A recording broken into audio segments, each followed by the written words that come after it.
How's it going, guys? It's your boy Mike from Seattle with Michael Zuber from One Rental at a Time. And in this video, Mike tasked me with a very special assignment. He said, hey, I made a prediction video back in March where I talked about GDP, unemployment, the interest rates and inflation. I made a whole bunch of predictions. Would you, being me, cut that video down to specifically separate out my predictions so that we can see what I got right, what I got wrong, and how things are looking so far? Does that sound about right, Mike? Absolutely. Again, I'm doing this because, again, a lot of people like to remind me when I'm wrong. So I'm going to guess. I actually haven't watched this video in 3 months. So it'll be interesting to see what my predictions were. And again, I also believe that, only idiots don't change their opinion as more data comes through. So I thought this would be, I think it's important, right? This video for me was, okay, what's going to happen the rest of this year and next year?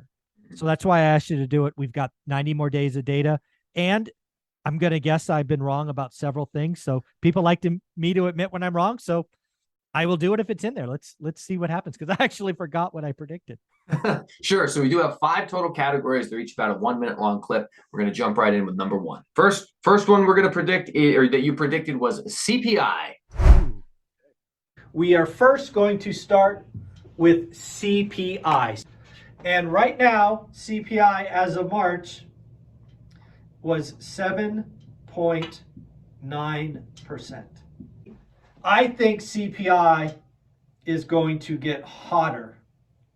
It may roll over as we get in, but I believe CPI, or inflation, I believe inflation come September is probably 9%. I like it. Certainly higher than we are today. I actually think it may peak right here, May, June, maybe at 11%. Oh, right? Got that one wrong. So I think it peaks in June. I still think it's higher in September, and maybe it starts to come down by the end of 22. And then as we get into 23, maybe it goes down, ending the year 2023 at, let's call it 4.5 to 5%. Oh. Wow. Again, I should have. That's awesome. So clearly the first thing I want to admit, I was wrong. It didn't peak at 11. It didn't peak early. I think my graph is still, other than the peak, right? The one-off peak. I still feel pretty good about most of that. I called 9, it hit 9.1. I still think, 4.5%, 5% end of next year. It still feels like a pretty good call. So again, I was wrong about peak, never hit 11. Headline never hit 11, at least not yet. But I like the September 9% call. That I'm off a little bit, but that was done in March, folks. That was pretty cool. I give myself a passing grade on that one. All right. Let's jump right into the next prediction. Let's talk about the Fed. We have just got liftoff, right? 0.25. I think by the end of 2022, we are sitting at 3%. I think by the end of, actually, let's go here. I think we're at 3.5 by June. And I think we're probably at 4%. So again, I think the Fed is on a tightening cycle. So I think Fed rates here, and I think inflation is there. So something we learned from Paul Volcker: if you want to break the back of inflation, you have to get the funds rate above inflation. We are not going to get there by the end of next year. So the dogs have joined us, and they don't usually fight, but I don't know if you can hear them, but they got crazy for like 10 seconds. That was wild. So again, I called 3.5 by the end of the year. Or no, I called 3 by the end of the year. What did I call I called 3, then 3.5, then 4. It's really funny because when I called that, the market was at like 2%. So I was way ahead of it. I now think I'm low. It's probably going to be 3.25 to 3.5 by the end of the year. And we probably get to 4 by summer. So I think I'm off by 6 months on this one. just because inflation is pretty sticky. So yeah, I was wrong on this one. I think all the numbers are going to skew 6 months earlier. So Okay. Not bad, but pretty cool. Okay. All right. Well, let's jump into the next prediction. So let's talk about unemployment. Unemployment today is 3.9%. No, 3.9. No, 3.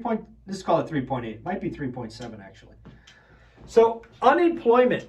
I actually think unemployment goes down in the short term. I think unemployment could see 3.4, 3.2. I think what we are going to see is the employment market get better and wages get hotter, right? So I think unemployment gets stronger. Strong economy, all of those things in the short term. This is part of my stagflation environment. But then as we get here and these interest rate raises start to bite, I think unemployment starts to come up by December. And I think at some point it takes off. At some point we are going to get unemployment back at 7.5% by the end of next year. Wow. Right, maybe 6 to 7.5. Wow. So again, I got it right. I don't think a lot of people were calling the trend right. So unemployment has gotten better.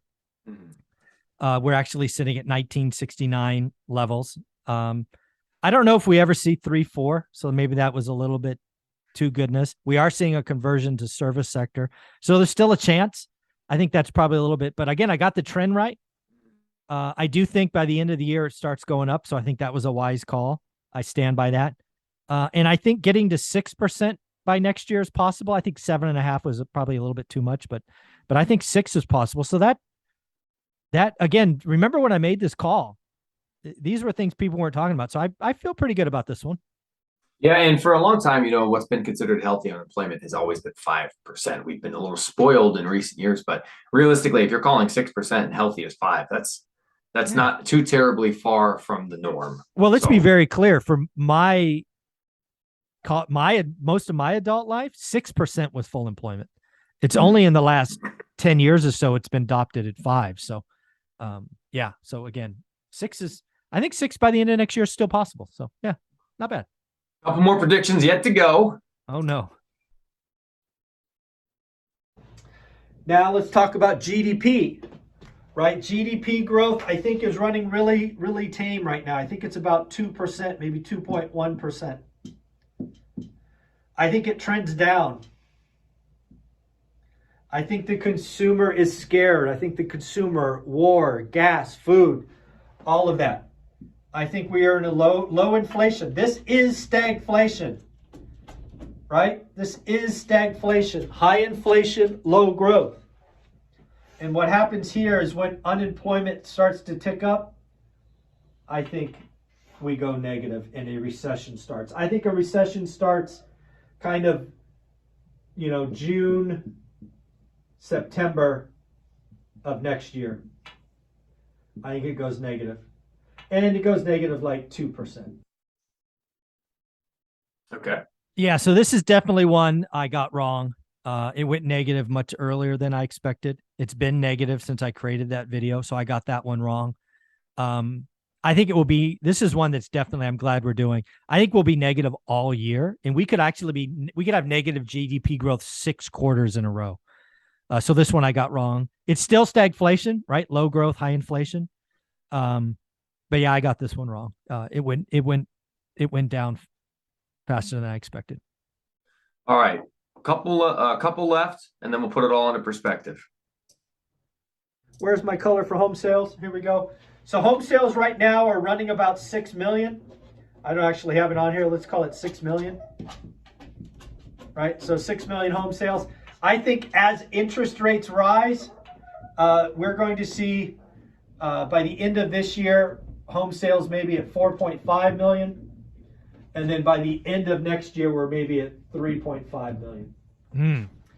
I think recession, high rates, negative GDP growth, just all of these things, real estate transactions are going to fall. All right. Okay, so you're looking pretty good for unemployment, Yep. and for inflation, and for home sales and home sale transactions. So Yeah, tell us about that. home sales.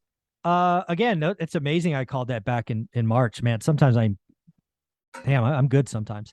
I think all of those are real. If I had to do it today, I might not put 3.5. I might put 4 million for next year. Might be the bottom, but still, that's a pretty ballsy call for March before all this stuff happened. So I'm feeling pretty good about that one too. Well, I think, a lot of times what I see when I go over your videos, people are in the comment section. My job is to look at the comments and figure out what people are mad about, figure out what they're wrong about. And a lot of times they say, well, you're wrong, and you're going to just, go back on what you said earlier, and you're going to try to hide it. No, there's nothing really to hide. Look, here are the calls. Yeah, if you have to make a call, all right, let's make the call, and we justify it with some reasons. And you've gotten pretty close, even on the ones you're wrong. I don't think you're way off. The only one that you were way off was the GDP recession starting next year instead of this year. Yeah, no, I think that was, and again, I've corrected that one. Again, I own my mistakes. I mean, when you make ballsy calls early, you're going to be wrong, and you're probably going to be wrong a lot. I wanted to do this video. I actually thought I would be farther off. There's really one I got wrong, and that was GDP's been negative, and I'm guessing now it'll be negative 6 quarters. The other ones, maybe my scale's off, but look at that. Unemployment, it did go down. So I actually feel pretty good about that. Again, I did this in March. I did this when the Fed funds rate was up 1/4. We're now up 2 1/4. That's how early these calls were made. So, maybe it's proof that, looking at something for 30 years, you get a little better. So I appreciate, I didn't remember any of these calls, and that was fun for me. Thank you. No worries. I mean, if you're going to send me a video and ask me to beat you up a little bit, I guess I can. But I think you did pretty good. So I appreciate you, man. Thank you very much, folks. And if you want us to, go back and revisit anything, Millennial Mike is here for us. And Mike, where can people find you? If you got videos that you want Zuber to react to, send me the video, or if you leave a comment, leave a link to the video in the comment section. I will find it. I'll cut it up like this so we can get his reaction to it. And just look me up at Millennial Mike. Awesome. Thanks, buddy.